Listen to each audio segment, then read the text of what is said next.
Clase No 1. Allan Kardec, el codificador del espiritismo. 1.1 BIOGRAFIA. A los 50 años, el profesor Hippolyte Léon de Nizar-Rivail era en Francia, un nombre respetado en las letras, en la enseñanza y en la filosofía, metódico, trabajador infatigable, dotado de gran sentido de responsabilidad. El profesor Hippolyte era poseedor de cualidades intelectuales y morales, que lo acreditaban para la gran tarea que, en breve, iría a desempeñar. De él dijo André Morel que, al término de su larga actividad y experiencia pedagógica, estaba preparado para otra tarea, la fundación científica del espiritismo. Vida y obra de Allan Kardec. De hecho, se convirtiera en hombre universal y en una vida de estudios y esfuerzos, ejercitara la paciencia, el trabajo, la observación, la fuerza de voluntad y el amor a las buenas causas, con el fin de poder excelentemente desempeñar la gloriosa misión que le estaba reservada, como juiciosamente lo afirma la revista Reformador, de febrero de 1969. En 1853 las mesas giratorias revolucionaban a Europa, sobre todo en Francia. Los fenómenos, de hecho, extraordinarios, atraían la atención de todos, aunque muchos los consideraban pura necedad o simplemente un fraude. El profesor Rivail era un estudioso de los fenómenos magnéticos y relata cómo encaró, en un principio, estos maravillosos hechos. Fue en 1854 que escuché hablar, por vez primera, de las mesas giratorias. Encontrándome con el señor Fourtier, magnetizador a quien mucho tiempo atrás conocía, me dijo: «Sabéis que se acaba de descubrir en el magnetismo una singular propiedad. Parece que no solo las personas se magnetizan, sino también las mesas, las cuales giran y se mueven a voluntad».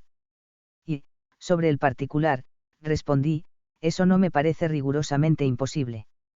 El fluido magnético, especie de electricidad, puede muy bien actuar sobre los cuerpos inertes y hacerlos mover».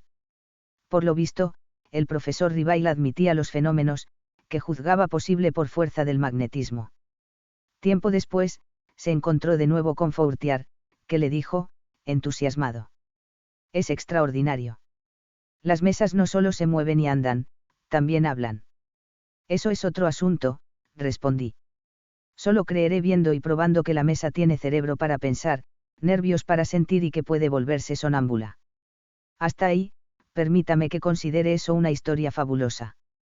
En 1855, el futuro codificador del espiritismo encuentra al señor Carlotti y el amigo le cuenta cosas asombrosas, producidas por la acción de los espíritus, lo que le produce mayor duda aún. Cuando el amigo se despide le dice: «Un día será de los nuestros». El profesor Rivail responde: «No digo que no, veremos más tarde». Era, en verdad, el hombre cauteloso, el verdadero sabio, sin preconceptos, que primero observa y examina, experimenta y comprueba, para luego admitir o rechazar, definitivamente. En mayo de ese año, en compañía de Fourtier, va a casa de una sonámbula, la Sra. Rayers, donde encuentra al Sr. Patiere, y a Madame Plaine-Maison, que le cuentan muchos hechos con serenidad y convicción. Por invitación de Patiere asiste a sesiones en la casa de Madame Plaine-Maison y presencia entonces los fenómenos de los cuales había oído hablar. Fue allí donde por primera vez presencié el fenómeno de las mesas que giraban, saltaban y corrían, en condiciones tales que era imposible dudar. Después, frecuentó la casa de la familia Baudin, donde Carolina y Julia, las dos pequeñas, recibían mensajes con la ayuda de la cesta de pico y de la cesta trompo, que llevaron a Kardec a encarar con mucha seriedad el estudio de los fenómenos, en los cuales presentía algo de extraordinario. Finalmente se convenciera, que tales fenómenos eran producidos por los espíritus. Observador agudo, el profesor Hippolyte dedujo luego que, siendo los espíritus las almas de los hombres, que dejaron la tierra por la muerte, no tenían sino los conocimientos, los vicios y las virtudes aquí demostrados, por lo que sólo podían, en sus mensajes, hablar y esclarecer, de acuerdo con su grado de progreso intelectual y moral. Por eso, no aceptaba nada sin pasarlo por el filtro de la lógica y del buen sentido. Vi, luego, que cada espíritu, según su posición y conocimientos, me patentizaba un aspecto de aquel mundo, el espiritual. Procedí con los espíritus como lo hubiera hecho con los hombres, los consideré, desde el menor hasta el mayor, como elementos de instrucción y no como reveladores predestinados. El futuro codificador había recibido muchos mensajes, 50 cuadernos, obtenidos por la medium señorita Japet, del grupo de Victorien Sardou, dramaturgo, los cuales leyó con atención, pasando a revisarlos en casa del Sr. Rostand, donde se realizaban reuniones de estudio, recibiendo, entonces, esclarecimientos de los espíritus consultados. Se valió de muchos mediums, con el fin de obtener ilustración de varias fuentes. Las comunicaciones, leídas y examinadas con atención, espíritu crítico y la agudeza intelectual de que era dotado, permitieron al profesor Rivail convencerse, definitivamente, de la existencia del mundo invisible de los espíritus, convicción que él así explicó después. Esa creencia se apoya en raciocinios y hechos. No la acepté, hasta no examinarla detenidamente. Habiendo adquirido, en el estudio de las ciencias exactas, hábitos positivistas, exploré, escudriñé esa nueva ciencia en sus más íntimos repliegues, quise darme cuenta de todo, porque nunca acepto una idea sin conocer el porqué y el cómo, que es el espiritismo. Mantiene conversaciones con su guía, el espíritu de verdad, escucha, entre otros, a Hahnemann, el genial creador de la homeopatía, desencarnado en 1843 y recibe, del espíritu Céfiro, el mensaje que le revela haber sido él, en las Galias, hoy Francia, un sacerdote druida, con el nombre de Allan Kardec, que adopta como seudónimo. Publica, entonces, el 18 de abril de 1857, el Libro de los Espíritus, con el cual surge en el mundo el espiritismo. Año tras año, de los que le restaban por vivir, y que no eran muchos, Allan Kardec trabaja, metódicamente, en la propagación de la doctrina y en la elaboración de las obras, que debían complementar la ya publicada. En 1858 edita la Revista Espírita, el primer órgano espírita de Francia, y el más antiguo del mundo. En este mismo año funda la Sociedad Parisiense de Estudios Espiritistas, que muchos servicios prestaron a la naciente doctrina espírita. El día 15 de enero de 1861 lanza el Libro de los Mediums, que comprueba el carácter científico del espiritismo y cuya publicación hace que al catolicismo y sus simpatizantes se levanten contra el autor, las ideas expuestas y los hechos que expone, también la ciencia que se mostró hostil. La primera obra situó el asunto en el mundo de las ideas, del debate filosófico, en esta, se contrariaban, con hechos, sistemas religiosos y científicos tradicionales, basados en dogmas y en el materialismo dominante. Kardec teme por la dirección del movimiento espírita, cuando falleciere, pero los espíritus lo tranquilizan, otros trabajadores continuarán la tarea. En 1861 la Inquisición española ordena quemar, en Barcelona, 300 libros espíritas, a pesar de las protestas de Kardec. Más tarde en una sesión mediúmnica, el obispo de Barcelona, autor del auto de fe, transmite, mediúmnicamente, la siguiente declaración. Está escrito, tú quemaste las ideas y las ideas te quemaron. Rogad por mí, manifestó, rogad, porque es agradable a Dios la oración del perseguido por el perseguidor. Habla el que fue obispo y hoy no es más que un penitente. En 1862 Kardec visita a correligionarios en Lyon y Bordeaux, haciendo propaganda de la doctrina. En 1864, seila la luz imitación del Evangelio según el Espiritismo, llamado después el Evangelio según el Espiritismo, y, en 1865 publica El cielo y el infierno.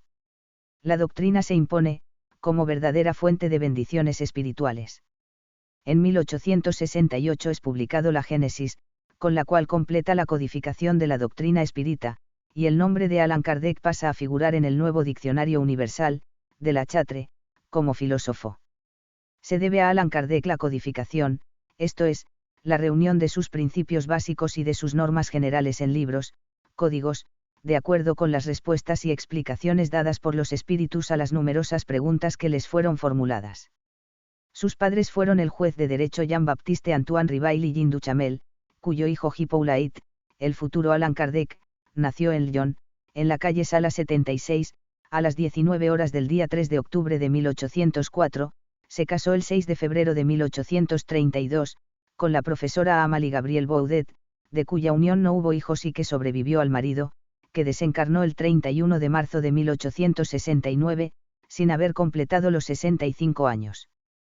Tuvo esmerada educación, como alumno del renombrado Juan Enrique Pestalozzi, notable educador nacido en Zúrich, Suiza y del cual fue también colaborador en la dirección de la escuela instalada en Yverdun, donde imperaban las ideas de libertad y fraternidad, ambiente en el que, según Henry Sauce, biógrafo de Kardec, se desenvolvieron las ideas que debían volverlo más tarde observador atento y meticuloso, pensador prudente y profundo. Poseía vasta cultura humanística, hablando y escribiendo el alemán, inglés, italiano, castellano, griego, latín. Gran amigo de la infancia, escribiendo para ella muchas obras, relacionadas con las lenguas, matemáticas, ciencias naturales, adoptadas oficialmente en escuelas y universidades tales como A. Curso práctico y teórico de aritmética, según el método de Pestalozzi, con modificaciones, 2 tomos, 1824. B. Plan propuesto para la mejoría de la educación pública, que enseña como discípulo de Pestalozzi y en el que expone procesos pedagógicos avanzados, 1828. C. ¿Cuál es el sistema de estudios más en armonía con las necesidades de la época? Memoria sobre estudios clásicos, premiado por la Academia Real de las Ciencias, de Arras, 1831. D. Gramática francesa clásica, 1831. E. Manual de exámenes para los certificados de habilitación, soluciones racionales de las preguntas y de los problemas de aritmética y de geometría, 1846. F. Catecismo gramatical de la lengua francesa, 1848. G. Programa de los cursos ordinarios de química, física, astronomía y fisiología, 1849. H. Dictados normales, puntos, para los exámenes en la Municipalidad, Hotel de Ville, y en la Sorbona, 1849. I. Instrucciones especiales sobre las dificultades ortográficas del mismo año. Escribió además cuestionario gramatical, literario y filosófico, en colaboración con Levi Álvarez. El profesor Hippolyte fundó también el Instituto Rivail, en la calle Sebra 35, donde adoptó los métodos de Pestalozzi, pero fue obligado a cerrarlo por causa de un tío, que le ocasionó perjuicios económicos. Es entonces, se dedica a la traducción de libros, a la organización de escrituras y documentos para firmas, a la composición de obras, sin desanimarse por el revés sufrido. El 31 de marzo de 1869, entre las 11 y 12 horas, cuando hacía los preparativos para cambiarse de domicilio, y atendiendo su librería, cae fulminado por un aneurisma y desencarna. Estaba cumplida muy bien la misión, podía el misionero regresar. Como todos los que traen mensajes nuevos, Allan Kardec pasó, también por muchas amarguras, sufrió ataques crueles y fue incomprendido hasta por sus compañeros en ideal.